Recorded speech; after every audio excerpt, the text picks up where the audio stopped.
episode of the 10-Minute Bible Hour podcast.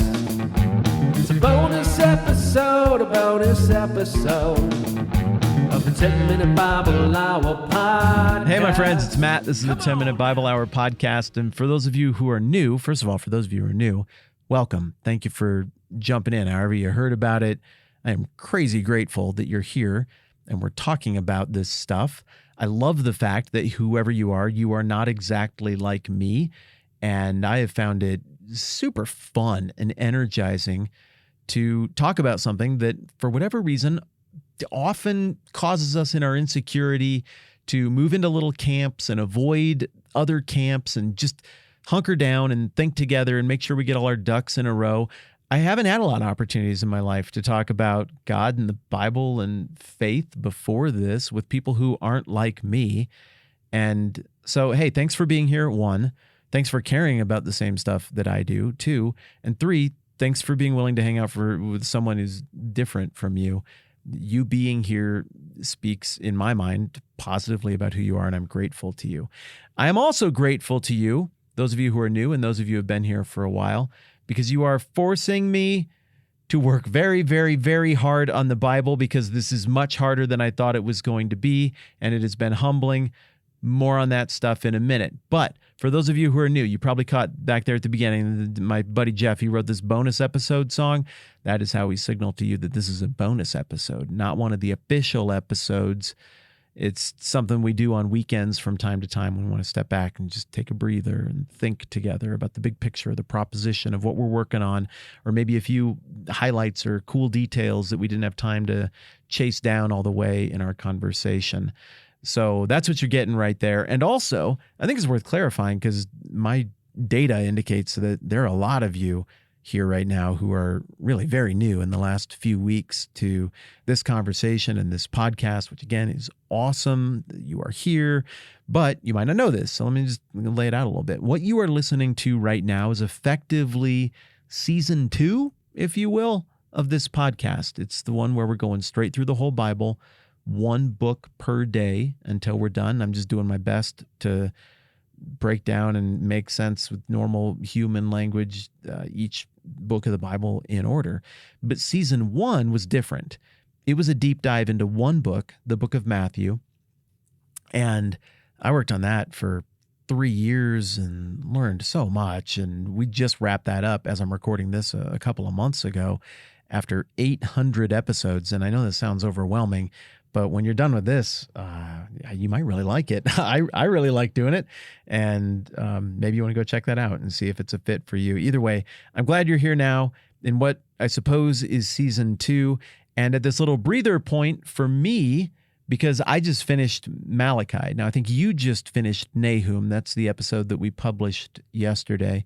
But I'm 5 books ahead of you in terms of my recording and homework and everything, which means I'm about to turn the page to Matthew when I go into work on Monday. And I'm pausing at this moment to reflect on this whole Old Testament experience that I've just gone through, that you are just about done going through with me. And I have some observations. Here's the first observation. I did not know nearly as much about the Bible as I thought I knew. I don't want to be an arrogant cuss. I don't want to be someone who imagines he knows a bunch of stuff, because I constantly learn that I don't know things. But I've read it a lot. I went to school for this. I've had really smart, hyper competent rock star professors pour into me and teach me stuff. And yet I'm reading through this material and I'm seeing stuff I've never seen before, stuff that I just straight up forgot, or maybe I zoned out every time I read it. I don't know what's wrong with me, but there's stuff I've straight up missed in the Old Testament that I've caught this time, and that has been amazing. I can't believe how much, as I got into the minor prophets, I mean, that's usually where I personally stall out. I kind of get a charge out of Leviticus, and I don't hate that second run through of the history in 1st and 2nd Chronicles. I bog a little bit in both of those, but the minor prophets are usually what kills me, and I kind of got to grind through them, but not this time. And it's because of you. You're here. And so I can't just fake it completely. Like I actually have to grapple with each of these books as many times as it takes. I got to read them as many times as it takes to kind of see the matrix and put something on the internet that's defensible and that is hopefully a fair reflection or my best effort at representing what's actually in there and why it's actually in the Bible and how it all hangs together. And I've just become obsessed with this prophetic literature section here toward the end of the Old Testament. So many little things and nuggets, and maybe it's because we just did Matthew together. And Matthew is a book that is written by one of Jesus' disciples to the Jewish people who were theoretically looking for a Messiah, but they had, their cultural memory was all this stuff that you and I just looked at in the Old Testament, all that story up through 1st and 2nd Chronicles, and then Ezra and Nehemiah and Esther, the stuff that we get narratively in Daniel, all of that business is what they just experienced. All of the berating, brutal prophecies calling out their horrible, awful behavior and the repentance and the restoration and the failure again and again. And then you get another 400 years of stuff like that in between the Testaments. And then you get to Matthew, and Matthew's writing to an audience of people who, I think some of them were losing hope that God would remember, that he would see this thing through. And I think some others had shifted their hope to something more violent in nature than the king who was promised and talked about through the Old Testament, and with increasing specificity as we get toward the end of the prophetic books here in the Old Testament. And so as I worked through Matthew with so many of you, and there's so many dips back into the Old Testament. So maybe that just helped me have my antenna out for it more because Matthew was fresh. But this was invigorating going through all of this and just seeing stuff I hadn't seen before. So thank you. And I'm not just blowing smoke. I'm really grateful to you because I wouldn't have done that without you being willing to think about all of this with me. So I'm grateful. Seriously, it means a lot. But in addition to that, I've had to read these books more times than I expected. And that's another reason that this has been harder than I expected, because I figured I would be able to read each book once, see the matrix on that book, fill out, maybe one page. That's about what I'm trying to get to in terms of my little notes that I write down. But yeah, my goal is to do all of this primarily just depending on the text itself. And I can't help but remember some of the stuff I got taught about these books in classes or that I've read along the way. But I'm trying to just do the honest read, not like the denominational read or the try to leverage you toward a certain outcome or leverage you toward like some sort of political conclusion or culture war nonsense. I'm not doing any of that. I just coming at this the way I want to come at it, which is as fresh as possible. I think there's a God behind it. Let's see what's here. And so I figured I'd just read each book and then I'd be pretty much good to go. We just turn on the microphone and do it. And that has not been the case. I think only 2 of these books in the Old Testament were I able to read just once and feel like I got it well enough to go ahead and record that. That was a horrible sentence. Man, oh, well, we're not editing. I'm just going to leave the ugliness of that there. What I'm saying is every single book but 2 of these I had to read multiple times to feel like I had a handle on them, to start to see the structure and see the rhythm of it and be able to talk about it in a big picture sense. And so this really forced me to zoom out and to appreciate the Old Testament in a way that maybe I haven't before. I feel like I really believe in God, but I feel like I believe in God more and see him and his character and how his word hangs together better as a result of doing this. So just to be clear, this whole thing is not performative. I am learning with you. This is very difficult for me and very rewarding. And this is this old line in the Bible that gets repeated so often, that God's word does not return void. And that's what I'm finding. I can't pick this up and just work on it and have it do nothing to my life. It is affecting my life, even when I'm not working on this stuff and working with you. My mind and my heart feels different as a result of this. So that's been pretty cool as well. Big picture on this Old Testament thing. One of the things that I'm I'm noticing as I get to the end of it here is the second to last book of the Old Testament is Zechariah. And after reading that book a bunch, I read that one the most of any book in the Old Testament, in part just because I liked it, in part because I was a little bit ahead at that point, so I had the luxury of a little more time to keep reading it, and in part because every time I read it, I would catch something new structurally, and I would catch something new in terms of how it points to Jesus. I mean, Zechariah is just loaded with Jesus, Messiah stuff.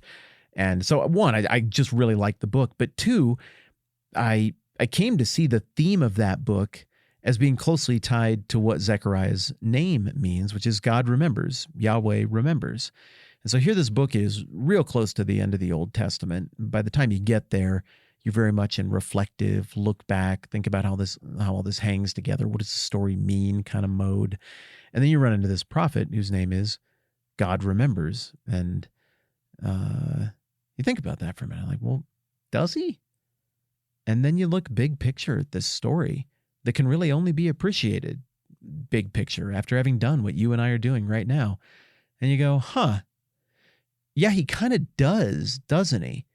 There are all these awful injustices and horrible, wicked things throughout the Bible, not like silly little hand slap things where maybe we imagine God to be mean and picayunish and too demanding.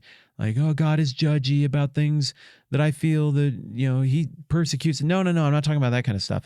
I'm talking about just the gross, grievous, gigantic evils that any sane person would look at happening that are described in the Old Testament. Any sane person would see that and be like, there needs to be justice for that. That has to be answered for. That can't just flow downstream and be forgotten. Well, then you get to the end of the Old Testament, you read this book of Zechariah, you see what he's doing in the book, you think back on the whole Old Testament, and you're like, you know what? He kind of did remember all of that stuff. Like even one of the prophets is talking about why there's going to be judgment all these years later because of that incident with Naboth's vineyard. I mean, somebody stole somebody else's land and ruined this other person's family, and there are still some outstanding prophecies, oracles of judgment against that guy and his line. And well, that finally is going to get paid off because God remembers. And that was really intellectually interesting to me and viscerally encouraging to me as I look around my world and I see things that look not very just. I see institutional evils. I see evil leaders. I see evil voting blocks. I mean, it's amazing how good we are at doing things that are destructive in small numbers, but also when we all get together, we also do things that are destructive. The stain of sin is in the fabric. It's on us. And there's a lot of injustice in the world. And I've participated in that and I've enabled that. And there's even stuff that I've done. There are even people right now who, when they think of their hall of fame of people who have hurt them and they feel they've been unjustly treated, I'm probably in it. I regret that. I want to patch all that up, but I probably am. So there's this stuff that's hanging out there. And sometimes it feels like it's just all going over the waterfall. Just that went out with the Friday news cycle. Now we're going to get 6 more days of injustice, and the worst parts of it will get tweeted out at 4:45 p.m. Eastern time at the end of the Friday news cycle, and those will go over the waterfall, and nothing will ever happen. Nothing will ever be done for justice for the people who are wronged, for the evil that occurred. And then you get to the end of the Old Testament. You think about Zechariah, and you're like, no, God remembers. And there will be justice for the oppressed. Stuff will get sorted out somehow, and his justice will be right, and his justice will be perfect. But also, that whole God remembers theme of Zechariah and of, I think, the whole Old Testament also includes the mercy part. He keeps remembering to be merciful, even to people, even to this big family of Abraham, who were more down than up, but up and down all over the place. He hasn't bailed. He didn't quit. The redemptive plan somehow keeps finding a way. And so God remembers is scary if you go around perpetrating evil all the time. And if you become addicted to that evil and do it in the shadows and think there'll be no reckoning for that ever, like the evil empires of Assyria and other characters like that we read about in the Old Testament. But that whole God remembers thing is encouragement to the hurting, the oppressed, the marginalized, heck, the person who's doing well, but is still legitimately wounded, dinged up by institutional evil or stuff that other people did. We're all victimizers. We're all victimized, and God remembers. So what is that going to look like when we get to the New Testament? If God remembers his mercy, but he also remembers his justice, which one do I get as someone who reads through the Old Testament and likes it? I mean, I want the mercy part where he remembers all the ways that I've been hurt and does justice for me on my behalf, where he's merciful to me in spite of myself. But I find great solace in the idea that God remembers on the justice side for all the people who've done bad things to me or to people to whom I feel empathy or compassion. So again, I ask the question, coming out of the Old Testament, which one do we get? And that's pretty quickly answered in the New Testament. In the New Testament, what we're going to see is the completion of all of this stuff about God's character and his relationship with people and the sacrificial system and his justice and his ongoing patience and mercy. The justice thing is going to be worked out at the expense of his son. Jesus is going to show up as the Messiah, and we've seen allusions to how he's going to suffer, and he's going to suffer at the hands of even his own. Zechariah gets into that as well. But the specifics of it don't totally come into focus until we get into Matthew, until we get into the rest of the New Testament. And then we realize God's righteous wrath, his not forgetfulness toward the evil that needs to be addressed, it will be satisfied. There will be justice for those things. A price will be paid. It's just that in this strange twist of intervention, this glorious, beautiful twist, as God carries out that judgment, as he executes that in Christ, he is also executing his mercy that he also remembers. So what we're going to find as we get into the New Testament is that this tension is resolved in Jesus. It's resolved in the cross and the resurrection. And I feel more prepared to go and encounter that and really soak it in and appreciate that right now than maybe at any other time in my life, coming out of the Old Testament and standing at the precipice of the wide open country in front of me that is the New Testament, as I get ready to hike down into it and explore it myself, and as you come with me, which I'm really excited about. So I've had a blast. This has been very humbling, very fun. I'm already scheming up ways that I can do this again and again. Like, what's another angle that I can take? What's another way that I can build this into the rhythm of my life every year or every few years? And I don't know exactly what that's going to look like, but what I know is I want to chase this feeling, and I want to be around the Bible at the depth and with the intensity that I've been around it for the last few months. I think I'm going to come out of this a different person, and I'm hoping you're having a meaningful experience with that as well. So this week, you'll catch up with me, and then the week after that, hey, we're off and running into Matthew. We'll go and meet Jesus and a whole new set of historical circumstances as well. I think that'll be a lot of fun. I sent out a whole bunch of cool little notebooks to everyone who supports the program in any way. We did a deep dive in anybody who we could find who had sent something in recent months on any platform.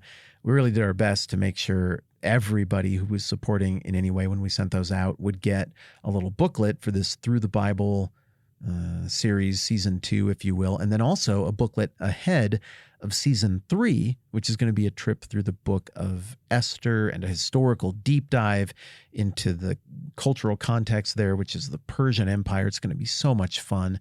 We're going to do that right after we're done with this part. So we sent all of those out. It was a massive project. It was really fun. Stuff in envelopes, and we got all the domestic stuff out first. We got some help to send it out to everybody who is from outside the United States. And I got a bunch of them back. Some of the addresses didn't work. And so if you didn't get one, there's a decent chance you're on that list. The post office or international shipping or something didn't like the address we had for you.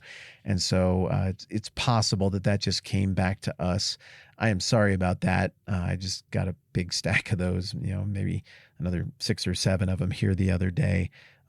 So, hey, I meant well. If you didn't get one and you're still hoping to get one, you can shoot me an email and we're going to do our best. I don't mind paying to ship it to you again. I don't mind trying it again. I'd really like for you to have that. And I'm really grateful for the help from everybody who supports the program. Obviously, you're the reason this exists. It wouldn't make sense. I'd have to find another way to make things go for my family if you weren't doing that. So the least I can do is send you these books. If you didn't get one, I'd love to hear from you, and I would love to take another run at getting that your direction. Also, the way the Patreon thing works, which is where most of the support for this program comes for, it's patreon.com/ what is it? The TMBH podcast. Yeah, I think that's it. If you go there, even if you've never had a Patreon account before, it's a real simple thing. You sign up for it. And then every time I make something, I go in and I tick a little box. It's like, all right, there we go. We charge the patrons. That's the way it's set up. So we have it set up that we do that once a week, roughly on Monday, for a week of podcast. And so if you sign up for like $2 a week, over the course of a normal month, that would be 4 weeks, and it would be $8, which is awesome and just amazing and ridiculously generous. And I continue to be blown away that anybody does that at all. Thank you again. But from time to time, I totally forget to tick that little box, and I did that this week. So I'm going to go and or I guess it was 2 weeks ago, the first week in February, I forgot to tick that little box. So I'm going to go and do that and publish this little bonus episode along with that. So if you see that charge come through, that's what it's about. It's because I forgot the first week of the month because I don't know, honestly, probably because I'm looking at the Bible a lot right now and not paying attention to some of the other things that I normally need to pay attention to. So yeah, thanks everybody who supports the program. And thanks to everybody who doesn't. You don't need to do that at all. It's a free conversation that we have together, and I like it that way. And I'm glad you're here, whether you're the kind of person who supports things on the internet you can have for free or not. I just think, like I was saying at the beginning, it's really cool for me personally to get to have this kind of conversation with a diverse room like this, with people who aren't just like me, talking about the most important stuff that I can imagine, and liking each other in the process. It's just awesome. Cool. All right. I'm going to go get cracking on Matthew, and I'll let you finish up the rest of the Old Testament this week, and we'll keep pressing ahead. I appreciate you. I'm Matt. This is the 10-Minute Bible Hour podcast. Let's do this again soon.